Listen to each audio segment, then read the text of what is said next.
The Khasi Hills Autonomous District Council today passed a resolution urging the state government to seek views and consult stakeholders before implementing the Meghalaya State Investment Promotion Facilitation Act 2024.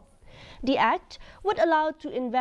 the Invest Meghalaya Authority to purchase land and lease it to private investors. Khadc Chief Executive Member Panyat Singh's aim emphasized that the Khasi land tenure system governed by the Dorbar Shnau, Dorbar Raj and Dorbar Hima preserves the socio-cultural values of the Khasi community. He stressed the Khadc's role in protecting this system as mandated under the 6th schedule of the Indian Constitution.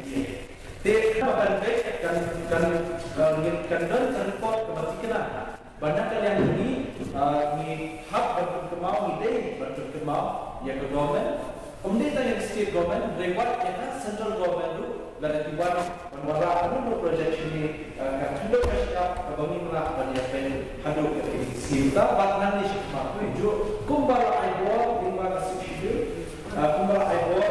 lima ka kini act berkira jo state government सरकार चला रहे जो Khasi hills autonomous district council निसुंदे हिबा यदा The Meghalaya Pradesh Congress Committee